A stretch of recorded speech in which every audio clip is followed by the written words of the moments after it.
Hello everyone and welcome to Collection of Gaming, and I am very excited to be bringing you this video. As you can tell, we are going to be playing through the first part of BLEACH, Rebirth of Souls, the game that came out on March 20th, a game that I have been waiting for quite some time. Now you're probably wondering, why is there no sound coming from the game? Well, when I recorded this, something had gone wrong with my recording software, and none of the audio from the game or any of my commentary actually showed up. So what we're going to be doing is just kind of walking through here, and I'm just going to be giving my general review of the game and playing the first fight. What I love about this game so far is it brings you right into the story. The tutorial was very easy. It's a very easy RPG combat game, and I thought that, you know, from the other BLEACH games that we got, I've been very excited about this. So to preface everything of my thoughts, I haven't gotten through the entire game yet to give you a full review. This is just from opening the game, from the accessibility of it, from being able to do certain moves, learn certain things, yada yada yada. I thought it was really cool how they are just retelling the story. Obviously, there's like little parts left out even in the first part of the beginning, but I was reading some of the comments on some other gaming channels, and I was like, okay, are people just being cynical? Because we all know how we are today in 2025. Nothing can ever be perfect.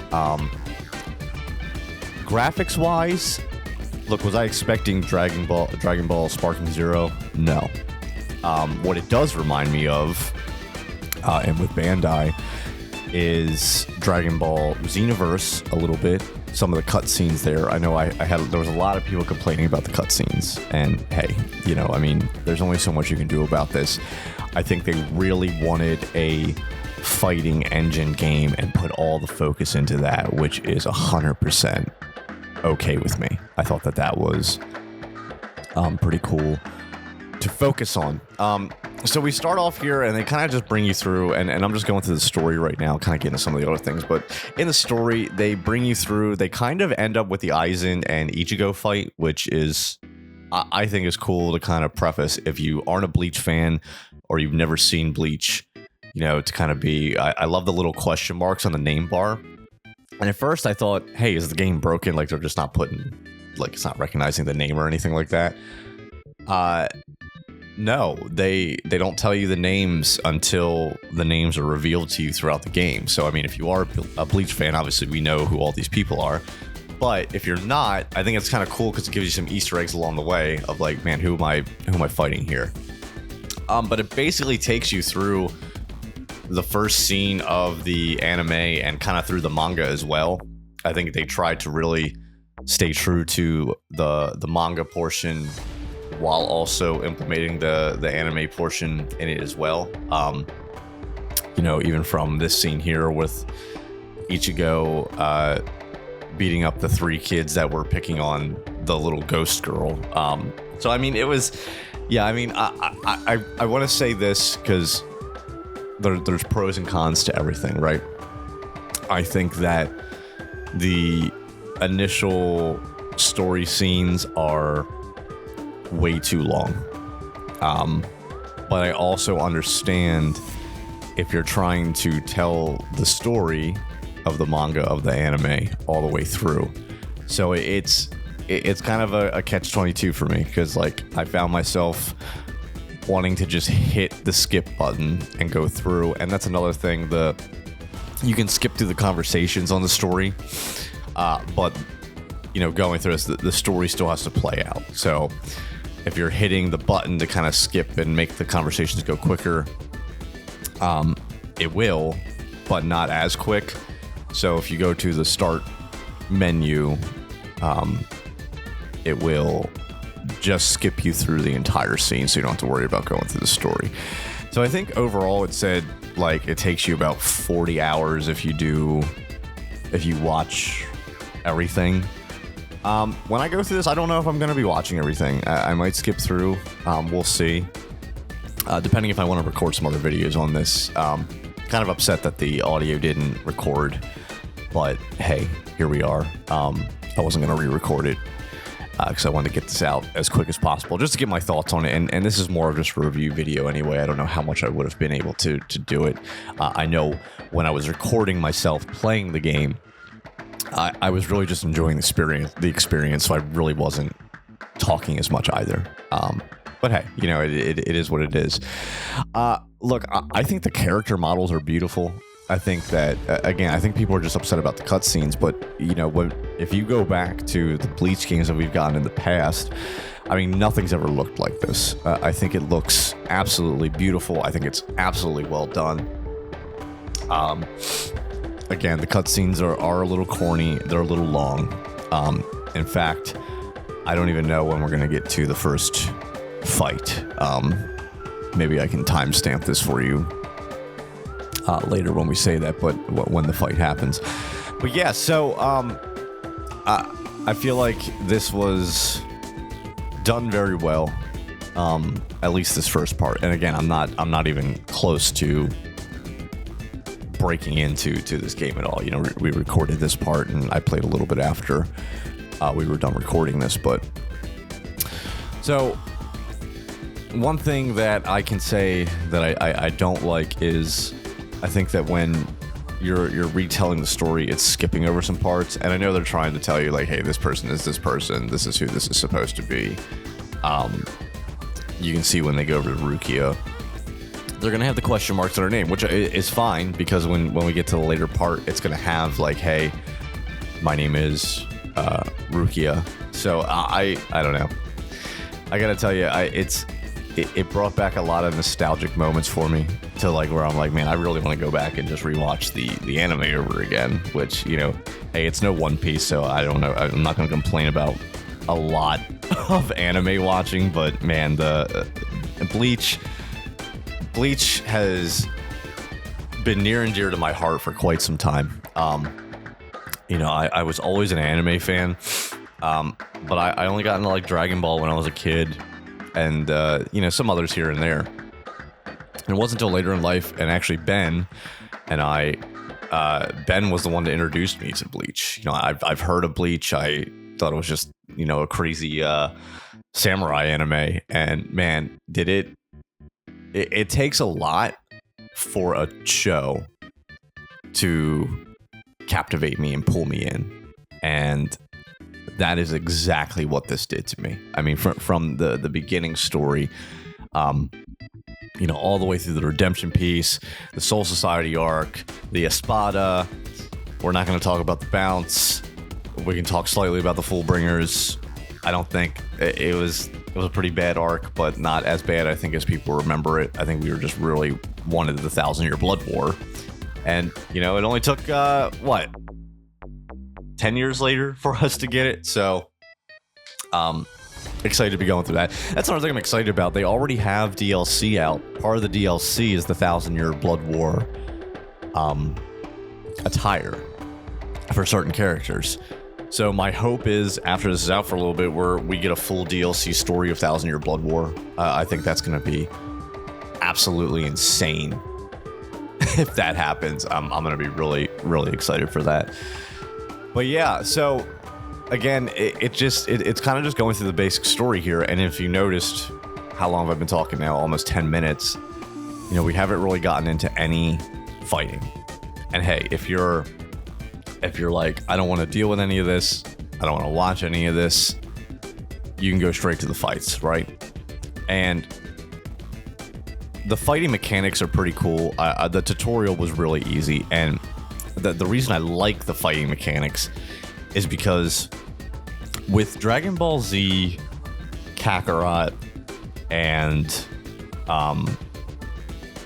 Fighter Z, and even Xenoverse to an extent, I feel like you had to really learn a lot of different combos and moves and certain timing and thing like that, which I get, like that's what gaming's all about. But me, someone who, aging myself, grew up on Nintendo 64, PS1, PS2, Xbox 360, sometimes you just like the button smash. I mean, that's just being honest. Sometimes you just like to just smash a bunch of buttons, and I found myself doing this.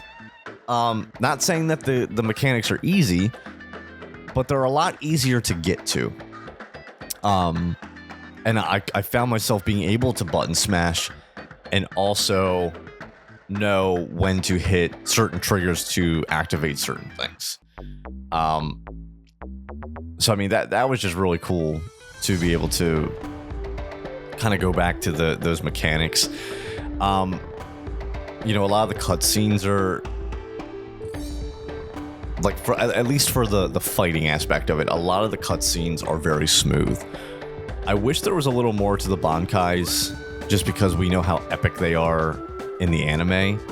I felt like that's something that Xenoverse and Kakarot did very well for Dragon Ball, is the transformation of it. I mean, even with our custom characters in Xenoverse, like, you gotta think when Super Saiyan Blue came out, when God came out, they have the full animation. When you're going through the tutorial and Ichigo does his Bankai, he puts his Zanpakuto out and says Bankai, and there's like a flash of light, but not epic, and it just kind of cuts right to him, into his Bankai form. So yeah, I mean, I don't know, it's a little nitpick, but just the fact that you're able to do that, and the fact that there's different levels of transformation in this game, because Ichigo not only has Bankai, he has the hollow power in that too. We saw from some of the trailers he can go into full hollow Ichigo, and then he can go into final Zangetsu at the end. And yeah, I'm excited to keep playing through this. I really am. Just playing like these kind of mechanics here, even in this scene when you're about to fight the first hollow, man, there's gonna be a part coming up here where the scene transfers, where when Ichigo gets his powers, man, and like just hearing, and I'm gonna be one of those people. I watch the anime in the Japanese, so like it's hard for me to start an anime and something and then switch. So like Dragon Ball, I watch in the English dub version, but Bleach has always been the Japanese English sub. So I'm glad that we can pick that in this game. I'm glad they didn't just launch, you have to do this or this. I love that I'm able to use the Japanese voice actors and have the English sub down below, because man, hearing this part here, especially where Rukia sacrifices herself and you're about to go into Ichigo turning into a Soul Reaper for the first time, man, gives me chills. It just gives me chills. It just brings back so many memories. But yeah, I mean, look, I'm gonna be honest, the fighting isn't really epic, and if you're looking for like a full range free world game, that's not what this is. I've seen a lot of people comparing it to a mobile game. Look, that's a little harsh. I mean, we had Bleach mobile games before, and this is 110 times past anything that I could have imagined what it is. Everyone trashes Bandai, and I don't know, man. I think they did a great job trying to encapsulate what they were going to. But again, like from the fighting mechanics, love it. They put a lot into it. You can't fly. You can flash step. It kind of just brings you wherever you need to be. It's not like a Dragon Ball game where you can just fly up and down. But I think that's good, because they really wanted to just focus on the fighting aspect of it, the close combat, and the the far range. So yeah, I guess it's just whatever your cup of tea is, man. And this was just doing it for me. Now, again, I'm only 3 chapters in, so we'll see as we keep going along and start getting into more of the compelling arcs. The other cool thing is they have these side quests, and there's also a different story mode that is I forget what it's called, Secret Story, which brings you through the eyes of other characters what's happening. So like when they're off screen, it's kind of going back and telling their story, which I thought was absolutely amazing. So my goal is to get through the main story first and then do the secret story. But also on top of that, there's also these side quests that you can do on the main menu that earns you more soul points, and I think there's a like diamond, whatever they are, diamonds or rubies or whatever it is, which helps for the story mode, which is cool. And you can use any character. And that was another big plus, is the characters that are available in this game are already here. Like, it's not like they are, it's not like they're, you have to unlock them or anything. Like I used, oh my gosh. Why can't I think right now? But anyway, like Renji's unlocked, Byakuya's unlocked. I mean, all the characters are unlocked, and they have alternate attires. So like, you don't have to unlock them. You don't have to unlock attires. Like, it's just, they're just there, and like that. I don't know. That was really a big plus for me. So, I mean, here's a look at the game mode. I left the combos up just to kind of show you. I mean, it's very basic, but man, I love how smooth it is. I love how you're able to just kind of, I love these cutscenes. A lot of these cutscenes are awesome. Again, I think this is really smooth. Again, it can get kind of repetitive because there's only like 3 or 4 moves like that, but I don't know. I'm happy with it so far. And if you're not happy with it or don't like playing it, hey, whatever. I saw a lot of people saying, like, you know, what's the lifespan of this, like Sparking Zero? Look, I think we're in a day and age where, man, people just get bored real quick. Just being honest. I mean, like, we have everything at our fingertips, and we can, you know, 3-second attention span with reels, and then going over to games and having 5 things playing at once. Look, here's a guy that has been playing video games his whole life, telling you enjoy the story, and if you don't like it, that's fine. There's other games out there, but man, I've been waiting for a Bleach game like this for quite some time, and I'm just so happy that I'm so happy that we finally got something like this. So leave your comments down below. Let us know what you think of the new Bleach game if you're able to play it yet. If you even got it, if you're considering getting it. Make sure to give this video a thumbs up, and as always, subscribe to the channel. I want to thank everyone who is already subscribed, and head on over to Collection of Madness, our mother channel. We're at 711 subscribers. We're looking to get to 1,000 by the end of the year, so we'd love your support with that. Until then, another Bleach video for you coming soon, hopefully. I've been Mike. Good boy.